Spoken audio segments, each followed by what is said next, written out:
가난한 자에게 복음을 이러한 제목으로 같이 말씀을 나누겠습니다. 누가복음 4장 18절로 19절. 주의 성령이 내게 임하셨으니 이는 가난한 자에게 복음을 전하게 하시려고 내게 기름을 부으시고 나를 보내사 포로된 자에게 자유를, 눈먼 자에게 다시 보게 함을 전파하며 눌린 자를 자유케 하고 주의 은혜의 해를 전파하게 하려 하심이라. 로마서 8장 28절에 우리가 알거니와 하나님을 사랑하는 자 곧 그의 뜻대로 부르심을 입은 자들에게는 모든 것이 합력하여 선을 이루시는 줄로 믿습니다. 예수 그리스도를 믿는 사람들은 이 땅에 사는 동안 다 은혜의 해에 살고 있습니다. 금년도 은혜의 해에 살고 있고 과거에도 은혜의 해에 살았고 앞으로도 은혜의 해에 의해 살고 있을 것입니다. 북이스라엘은 아시리아에 의해서 멸망당하고 남유다는 바벨론에 의해서 포로로 잡혀갔습니다. 포로 생활 70년 동안 했습니다. 포로 생활을 하는 동안 그들에게 하나님께서 은혜의 해를 주셔서 포로에서 풀려날 것을 예언한 것입니다. 역사적인 배경인 이 말씀은 복음 안에 들어와서 2000년이 지난 오늘 내게 주시는 말씀입니다.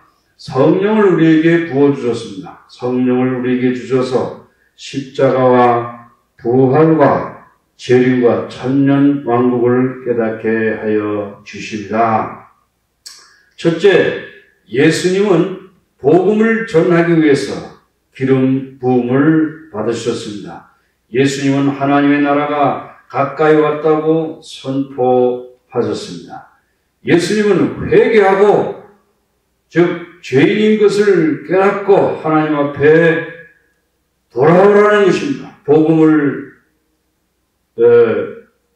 회개하고 복음을 믿을 것을 선포하셨습니다.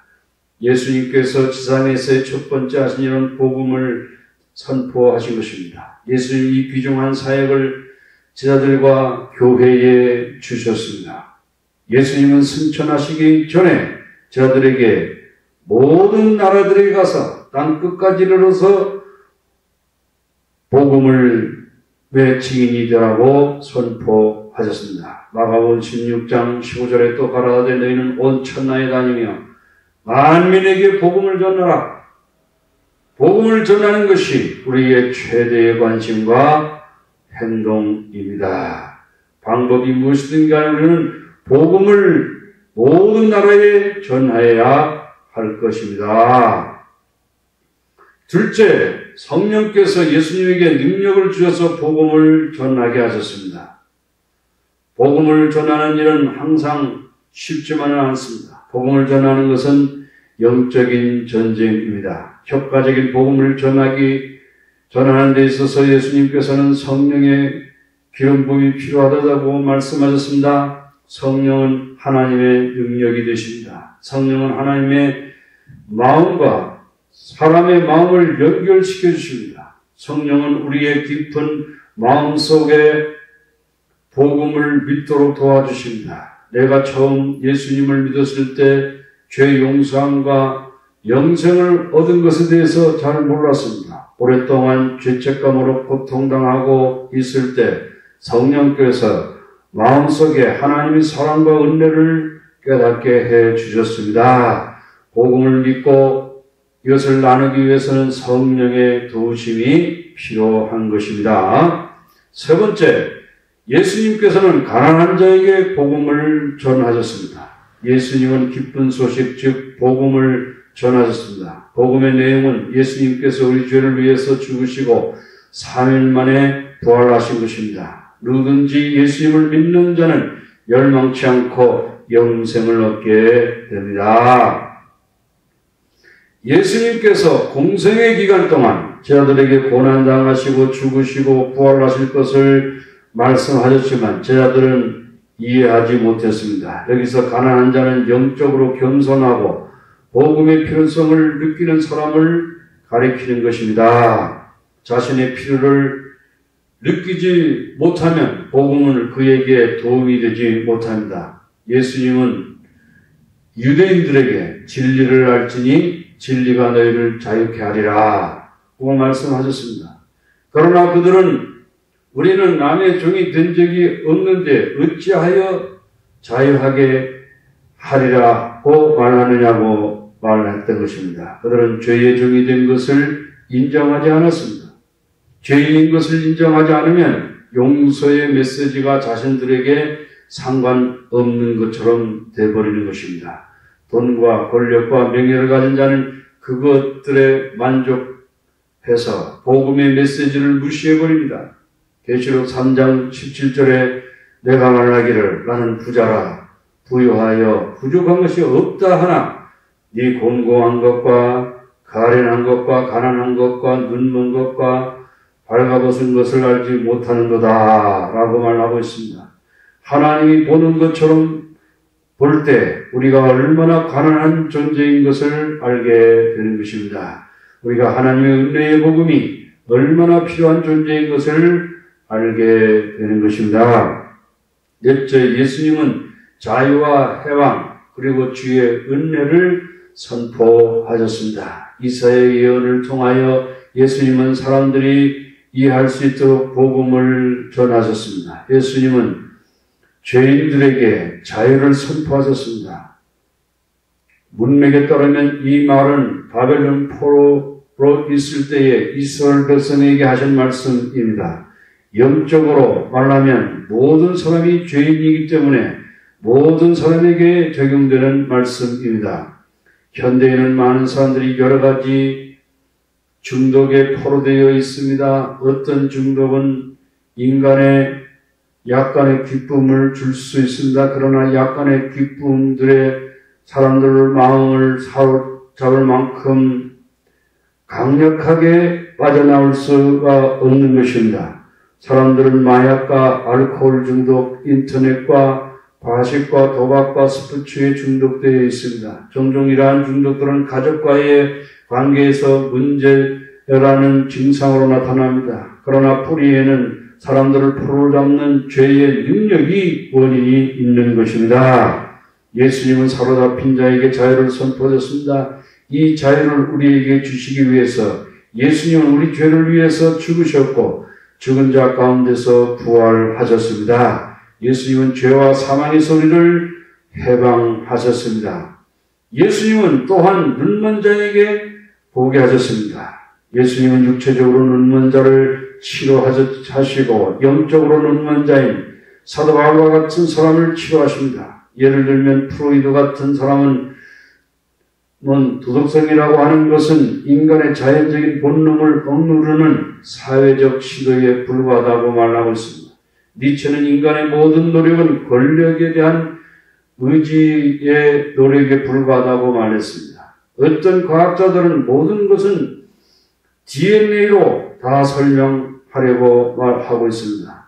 그러나 그들은 영적으로 눈먼 자입니다. 그들은 사람 안에 하나님의 형상을 못 보고 세계 안에서 성령의 역사를 볼 수 없습니다. 예수님께서 우리의 영안을 열어주실 때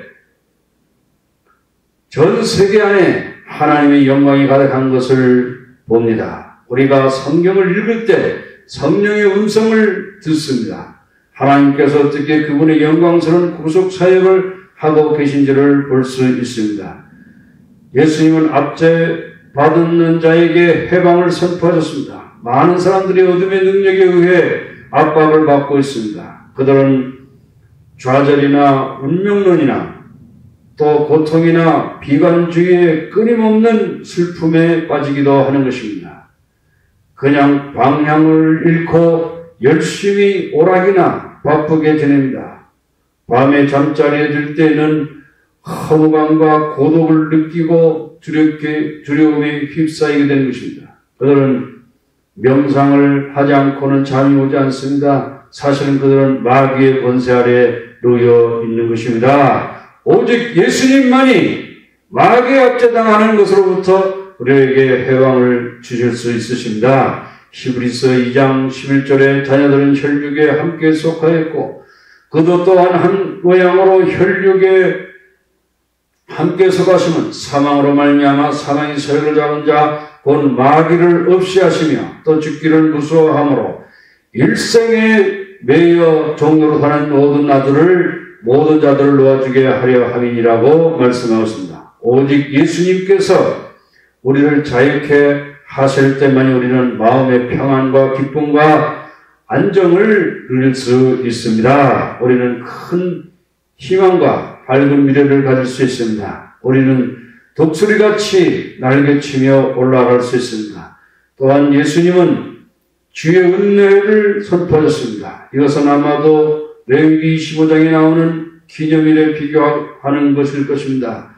노예들이 풀려날 때 빚은 탕감되고 재산은 원래 주인에게 돌려주는 때인 것입니다. 간단히 말하면 주님께서 우리의 죄를 용서하시고 우리의 모든 빚을 청산이 되고 하나님과의 관계에는 회복이 되도록 하는 것입니다. 시민권을 가져오게 된 것입니다. 예수님의 메시지는 인류를 향한 큰 기쁨이며 참으로 좋은 소식인 것입니다. 예수님의 말씀을 마음에 품을 때 예수님 우리 마음에 들어오셔서 사시고 그분의 약속하신 모든 것을 가지고 오시는 것입니다. 우리는 미운 어른 새끼가 아닙니다. 나는 백조입니다. 사람들이 나를 미워하고 시기하고 또 괜찮습니다. 우리는 창공을 날아서 하늘로 올라갈 사람들인 것입니다. 천국 백성들입니다. 죄의 옷을 벗기시고 하나님의 자녀의 옷을 입혀 주셨습니다. 당자가 돌아왔을 때 누더기 옷을 벗기고 제일 좋은 옷을 입혀 주셨습니다. 손에 가락지를 끼워주시고 신발을 신겨주시고 살찐 송아지를 잡아서 잔치를 베풀어 주셨습니다.